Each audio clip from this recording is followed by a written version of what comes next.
There are plenty of people who work very hard to try and prevent a tragedy like the one we saw in Texas today. Jeff Slotnick is one of those people. He is joining us live tonight.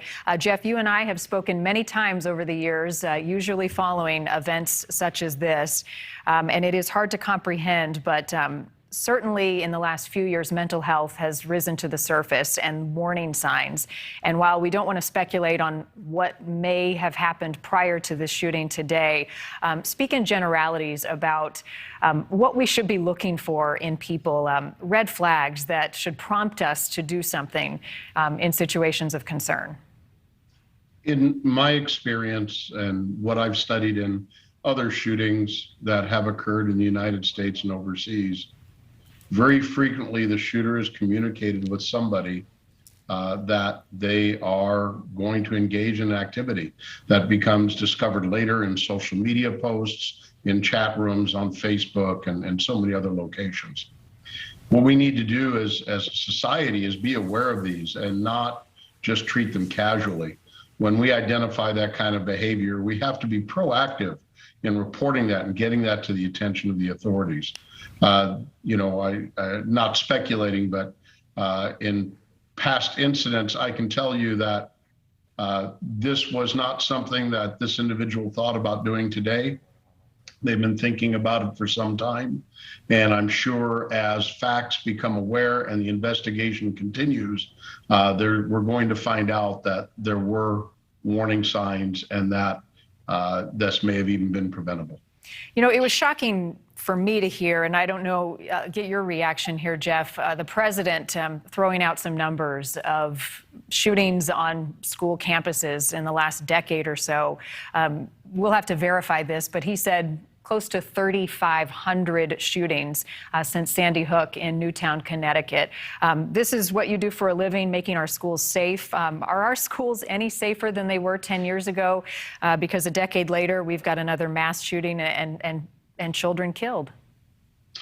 Well, I think there's been a lot of private sector initiatives. There have been standards that have been created. There's best practices from Secret Service and Department of Justice. But how many school buildings are really taking physical security seriously, that are providing training beyond, active shooter, what do we do, and evacuations and things, but really identifying suspicious behavior, having adequate physical security systems at schools where you just don't walk in the front door of a building. You can't walk into any building in corporate America without being stopped first.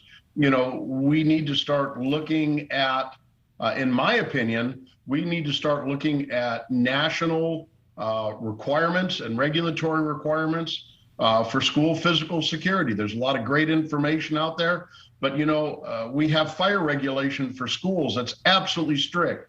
It's embedded in every construction document, every remodel, in school plans. And I believe we haven't had a child die in a school fire since 1953. This is the new fire. This is something we need to deal with. We want to talk about legislation and action.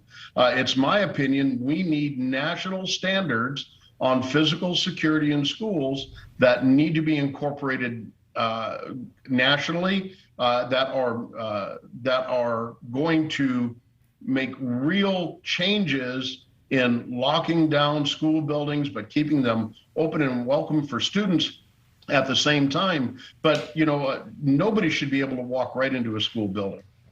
So what would that look like? What would the change that you'd like to see?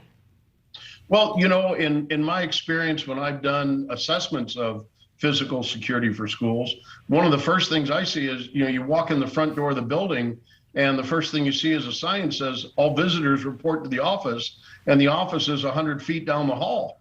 I'd like to see a primary entrance to the school that all children and visitors come through, staff, and that other doors to buildings are secured during entry time, and so that we control entry into the buildings, because that's where it starts. The further we can push out those concentric rings of security to the parking lot, to the street, and not have that first ring be at the office in the inside of the school, we're going to go very far in saving lives and preventing incidents like this. There's always more to be done. Jeff, as always, we appreciate you coming on. Thank you. You bet. Thank you, Marty. I appreciate you, and really sorry for everybody tonight. This is really heart-wrenching to see this. Couldn't agree more. All right. Thanks for watching. Click the red subscribe button below so you can get more of NewsNation's fact-driven, unbiased coverage.